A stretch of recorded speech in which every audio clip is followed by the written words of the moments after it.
And Kyrie Irving is back in the news. Kyrie Irving on Sunday night wore a keffiyeh after the game in the post game press conference that got a lot of people in uproar because he showed some solidarity with Palestine. But before we go into what Kyrie Irving did, because we know the history of what's happened to him over the past year and him dealing with Jews as it relates to him sharing the documentary from Hebrews to Negroes on his social media page that created a firestorm that got him suspended for some games. And they created all of these different demands that they wanted him to complete before he would be able to actually play again when he was a member of the Brooklyn Nets. But Baba Makaru brought to my attention this quote by the great ancestor, Dr. Martin Luther King Jr. And here it says, cowardice asked the question, is it safe? Expediency asked the question, is it politic? Vanity asked the question, is it popular? But conscience asked the question, is it right? And there comes a time when we must take a position that is neither safe, nor politic, nor popular, but one must take it because it is right. Now, these words go far and can be applied to so many different situations when it comes to our everyday lives that we have to ask ourselves that same question. Are we being safe? Are we being politically correct? Are we supporting something because the populace is doing it? Or are we doing it because inside we feel that this is the right thing to do? And we do something in the African Centered community that our ancestors did, which is called standing on the square, which means that you stand up for what is right, no matter how many other people are in disagreement with you, and no matter if it's something that is not safe, because it's something that you know it is right, and it's something that goes with your ability to stand up for something on your own individual merit, then that's what you do. And that's what real men do. And when I see what Kyrie Irving is doing right now, he's standing on his square for what he believes in. Now, if you remember a few weeks back, we did a podcast where we talked about Brother Farrar Malim over in Kenya. And Brother Farrar Malim, if you remember, he wore the keffiyeh to the parliament in Kenya, and they actually banned him from being able to wear this because it was showing support for Palestine in their struggle for liberation. We know that, the Kenyan president, William Ruto, and other members of the Kenyan parliament have been outspoken about their support for Israel. So, we've seen people do this not just recently, but also in the past. There were some pictures going around on social media showing, Muhammad Ali wearing this, showing Nelson Mandela also wearing this.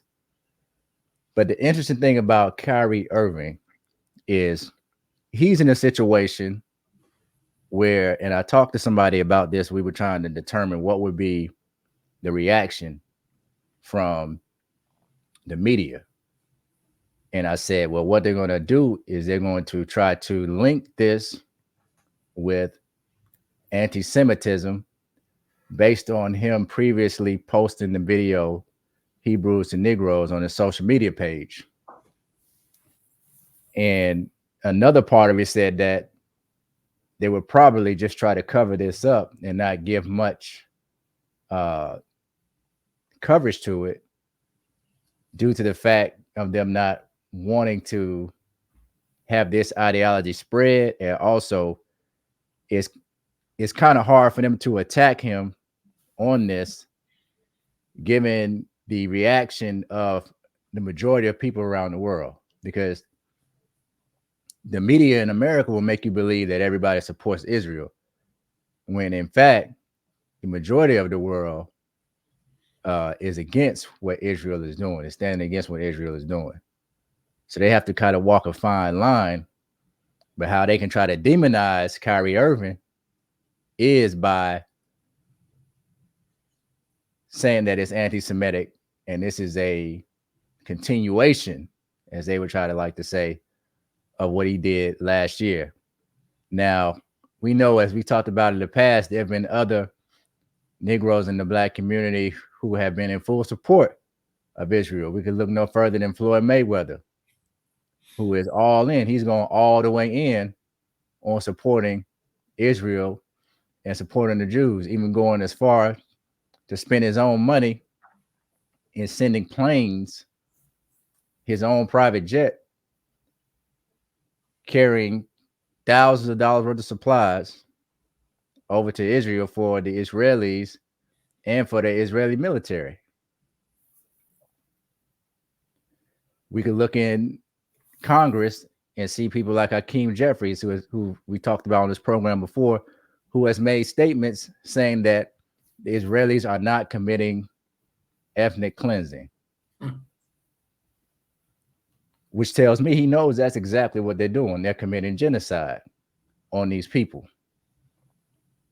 Now, we've also talked about how even in our solidarity, this does not mean that we forget about what we're going through on the African continent. This does not mean that we stop talking about what's happening in the Congo, what's happening in Sudan, what's happening in Ethiopia, what's happening in Niger, what's happening in Burkina Faso, what's happening in Mali, what's happening in South Africa. We continue to talk about all of these issues, but at the same time, we also have to stay in the battles that are happening in other places, because these things also affect us.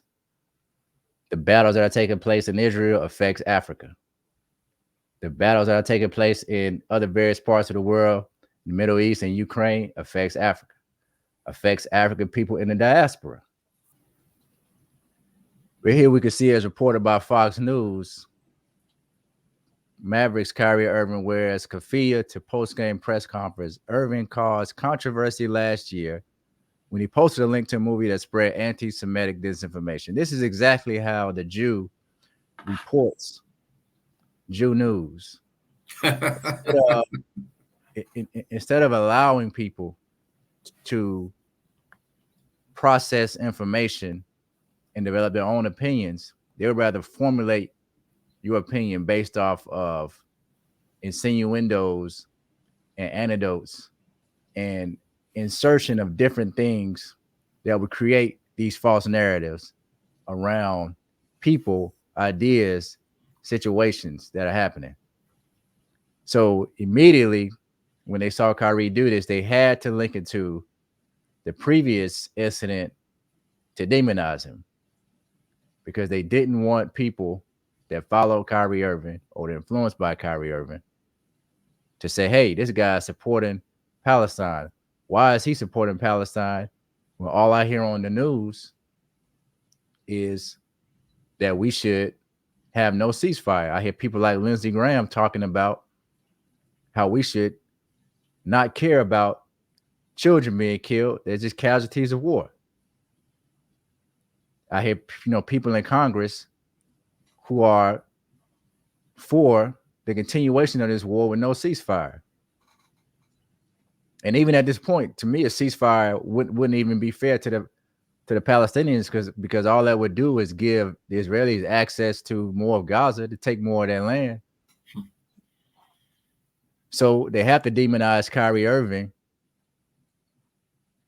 so that they can then dismiss his actions that he took after this game. And this is what they do.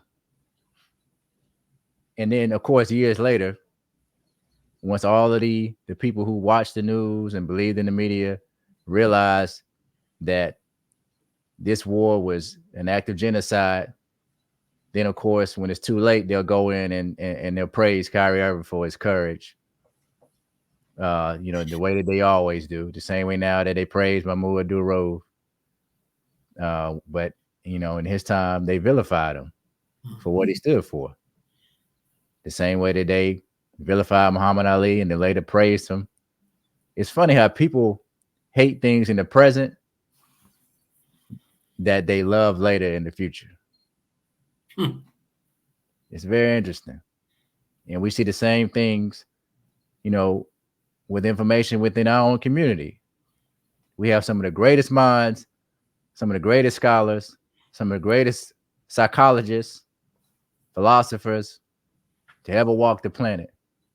And while they're here, people pay a little homage and respect to them. But as soon as they're gone, they become gods. And we take the information, try to process it when it would have been more valuable if we actually organized with them, worked with them to achieve the goals while they were here, while they were alive. And that's what that quote means to me when Dr. King says, are we doing it because it's safe? Because in reality, most of us, we don't want to fight the battles when it's actually right there to be fought. It's more comfortable to talk about it and fight it once it's safe. And that's what you're going to see, even with this issue, dealing with the Zionists. There'll be a lot of people 5-10 years from now that'll be okay with talking about it. Whereas before, those same people may have been the people who criticized people who were talking about it when the iron was hot. So Kyrie Irving is striking when the iron is hot. It's a very courageous move. I can't find currently a single black celebrity, particularly a star athlete. Clearly, Kyrie is one of the superstars, in the National Basketball Association. I can't find a single black celebrity or black athlete that would dare to show the symbolic solidarity with the Palestinian people, who are, current victims of genocide that is being carried out by the Zionist state, the government of the Zionist state, with the military support from the United States government, led by genociding Biden, as some people are now calling him. It's extremely courageous, particularly in light of the criticism, the suspensions, the fines that he suffered last year, simply because, using his First Amendment rights, he linked a video or a movie or a documentary that he had seen. I mean, what's the crime there? I mean, what we see taking place now, quite frankly, some people are calling it McCarthyism, but I actually see this censorship and the outright denial of First Amendment rights as part of America's path towards fascism. I think that's really what's taking place. But I just did think, I thought it was extremely courageous. As we wrote on our Facebook page, Kyrie Irving goes where no other star athlete will go. Symbolic solidarity with Palestine. Say what you want to about him. Kyrie has the courage to stand up for what he believes. And this is in the tradition of Dr. King. When Dr. King asked, he said, conscience asked the question, is it right? And if it's right, you stand for what's right. Doesn't matter how much opposition you have, you stand for what's right. And that's what he's done. Now, we know previously there was an avalanche of criticism from a bunch of hypocrites, even Shaquille O'Neal, who showed the movie that Kyrie was condemned for simply posting a link to on his one of his social media channels. LeBron James, Charles Barkley, and just about everybody else you can think of criticized, Kyrie. And, we're wondering now, will LeBron once again step out? I'm sure they're pulling this chain. You need to step out and say something about Kyrie once again making a First Amendment statement. He didn't actually say anything. He simply wore the scarf that symbolizes solidarity with the Palestinian people. He has a right to do that, whether you agree or disagree. And as Brother Amos said, the fear is that if Kyrie Irving is doing this, then, maybe I need to take another look at this issue. Maybe there's another side. That's why they generally come with the censorship and the condemnation. Kyrie does this in the face of this statement. The NBA and the NBA Players Association mourn the horrific loss of life in Israel and condemn these acts of terrorism. Now, they're referring to the October 7th actions of the Hamas organization.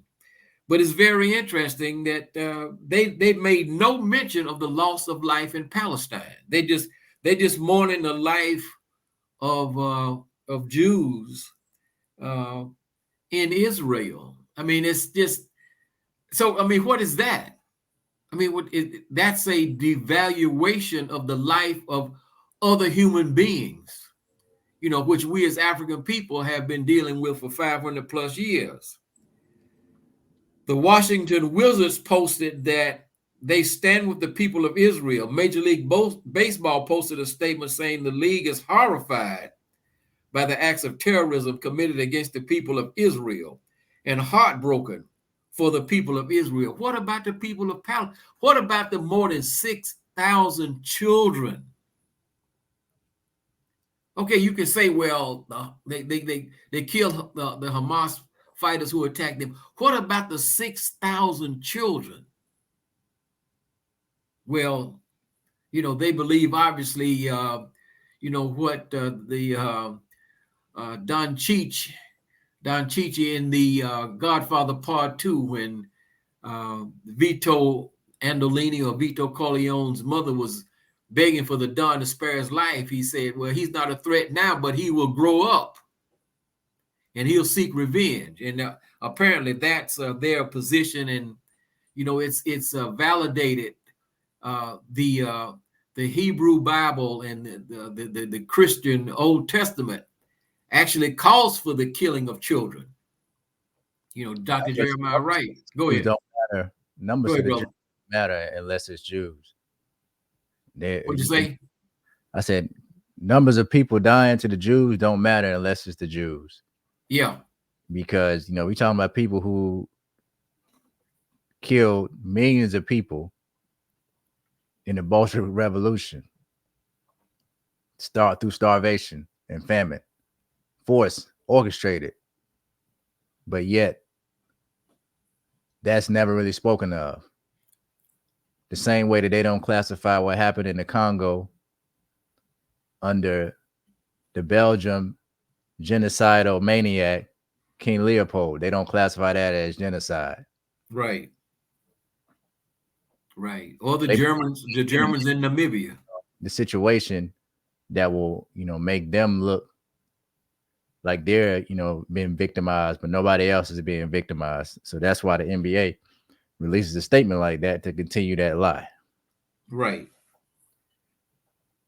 Other teams that shared posts of support for Israel include the NHL's New Jersey Devils, the Miami Heat, the New York Jets, the Cincinnati Reds, and the Philadelphia 76ers.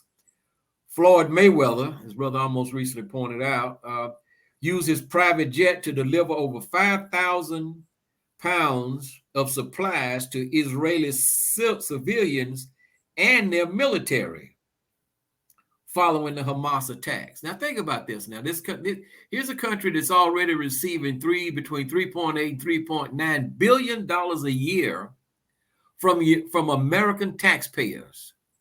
Here we have people homeless on the streets of America. We have a mental health crisis. We have a drug addiction crisis in this country. 3.8 to 3.9 billion dollars a year going, a welfare check, to the Zionist state. And you have to ask yourself, how does 0.2% of the world population have so much power and influence in this world?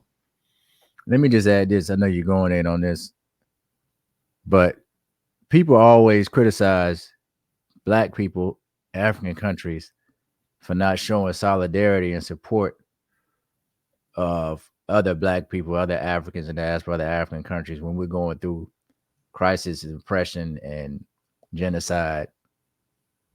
Where is all the support from all of the Arab nations? Right there around Israel, many of them who are in bed with the United States, that continue to do business with the United States, in spite of the fact that there are other Arabs being killed and slaughtered and children being killed. I've heard a lot of leaders speak up against it, but where's the action? Some people say, Iran was behind the Hamas attacks. That hasn't been proven, or that Iran supported them. But you would think with, Saudi Arabia, Qatar, Syria, Iran, Iraq, Afghanistan, all these countries that are around Israel, right there in what they call the Middle East, you would think that the first line of defense and support would come from their own Arab family. There's a disconnect between what you might call the Arab masses or the Arab street and their leaders in these countries that you just mentioned, who are essentially just puppets. They don't want to ruffle the feathers of the Western imperialists. Yeah, And if Egypt was, for instance, we look at Ghana, and we're pissed off at Akufo-Addo for his actions in allowing the United States to set up a military base there, and everything else that he does to line Ghana with the Western world, forcing the vaccinations on people, what have you. We look at Kenya, what they're doing. But then you have a country like Egypt, full of Arabs, right there next door to Gaza. And they are allied with the United States, who's controlled by Western Zionists who have dual citizenships. I think these countries are afraid. I think they are afraid for several reasons, but one of the major reasons they are afraid is because they feel that if they show support, if they actually become engaged beyond, is it Qatar or the UAE who's trying to negotiate the release of the hostages? They are afraid that the masses of people in their countries, might decide to rise up against them, the leaders of these countries, like Sisi, in Egypt. And so, in many ways, despite all of the wealth of the Gulf states and Saudi Arabia, in many ways, these countries are just neocolonial puppets, just like what we see in most of Africa. But at the same time, they're the only people outside of Palestine who've shown any kind of support in terms of engaging in action are the Houthis of Yemen, who actually shot down a U.S. drone and have fired rockets into the Zionist state, and Hezbollah.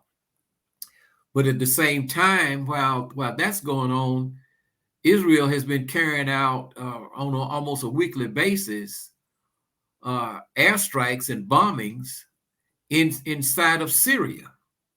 Okay, I mean they've actually recently bombed the airport at Aleppo, claiming that they were attacking Iranian forces, the Iranian Revolutionary Guards who were stationed there. And so, if anyone, you know, none of these Arab countries, they are afraid to get involved. And so, uh, kinship is not really, or race relations, ethnic relations, or whatever is just simply, it's simply not a factor. The fact of the matter is that they're not standing on a position of conscience. I mean, Erdogan has made numerous statements, and he said now that Turkey, because Israel has nuclear weapons, Turkey is now going to pursue nuclear weapons. They said that they feel it's now necessary for them to do that. So I'll just, and I appreciate you sharing that information, because I wasn't even aware of what Yemen was doing. But I think, and this is could be, my personal thoughts, but people will always try to say that, Europeans are just unified against the rest of the world. What I think it is that the Zionists who control many of the European states are unified in how they do business and how they operate within various countries, which makes these countries look unified when in reality, if you took away the Zionist regime and control in a lot of these countries, they would be just as disorganized as many of the countries are right now, as you said, who are afraid of the Arab world or neo-colonial countries, along with the same thing that you see in Africa with these neo-colonial countries. And you see yeah, even many Asian countries that um, can't unify. So what Black and African people have been trying to achieve through quote unquote Pan-Africanism is not something that's easily attainable. We talk about uh, the natural human instinct, which deals with people finding reasons of differences to separate themselves from other people. And it goes back to, I think, Judaism is what gives them that unifying ideology. yeah, And through that religion, they're able to unify around that and then blend in and do business. right. So the question becomes almost, will the NBA just hope that many people are not paying any attention to this, and that they're going to let it blow over? I mean, given the statements that they've made, and these other basketball teams, the Miami Heat, the 76ers, and the Wizards, and who knows how many others. I wouldn't be surprised if the Dallas Mavericks also make a statement, or if they haven't already made one. What I You, believe they'll do, go ahead. similar to what they did to Kyrie the last time, they're going to try to pressure him now into making a statement in another interview. So the next interview that he has, there'll be a reporter that will ask him about the keffiyeh. Why did he wear it? Try to get his opinion on Israel, Palestine, so that then they can have more ammunition to try to vilify him even further. So he has to be very smart about, you know, he has to be very crafty in how he conducts himself with the media, because right now he has them in a perfect position. They can't do anything outside of, criticize him from afar. But this is a move that a Jew would make.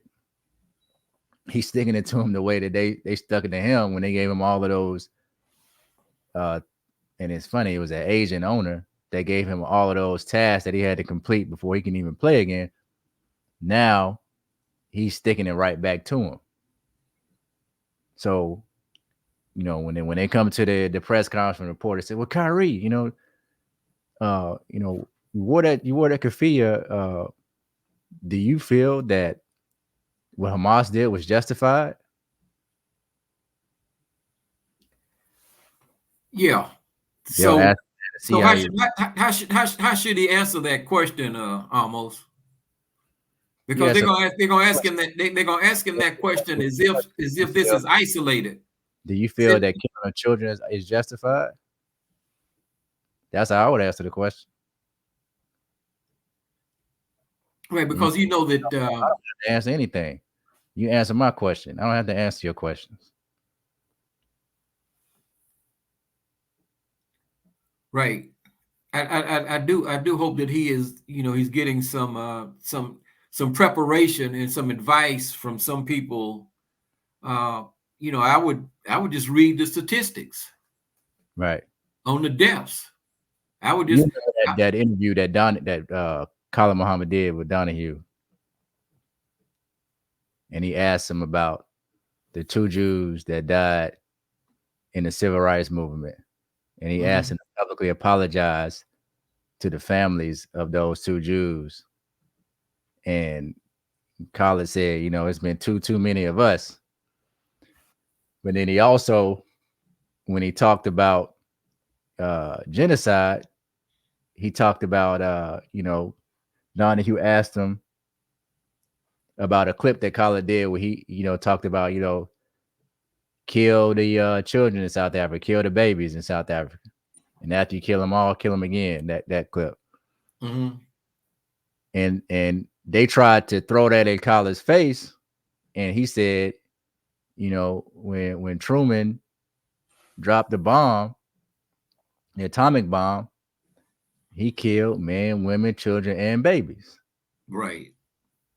So they're gonna try to hide their hand and guilty hand and make everybody else look guilty. So that's my advice to Kyrie would be, like you just said, expose what they have done. Was the killing of these 6,000 children justified? Was the killing of innocent people at a hospital justified?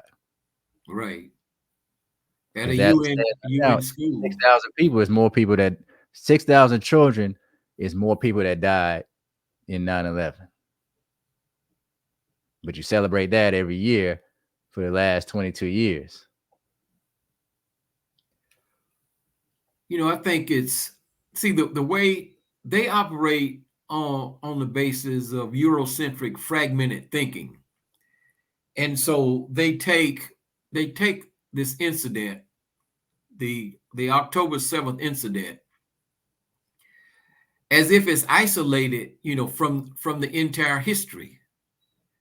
Uh, if you want to extend it back to Herzl and the origin of the Zionist movement in the late 19th century, through the trickery of the British in the Balfour Declaration, and then the establishment through a UN resolution that actually was not ratified by a Security Council, that established the state of Israel, the war that took place there in 1947, 1948,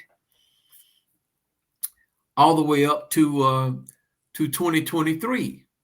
So you can't just look at, this is how I respond. You can't just look at October 7th as isolated. You can't look at it without looking at the context of the blockade that the Zionist state has imposed on Gaza, since 2006.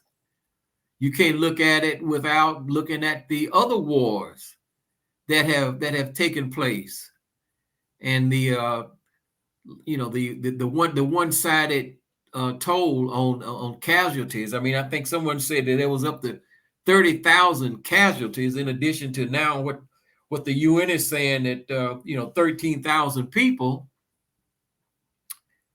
6,000 of whom are children, and people are still digging their loved ones out of the rubble, from all of these munitions that have been fired by the Israeli Defense Force, munitions that many of which are, provided right here by the United States.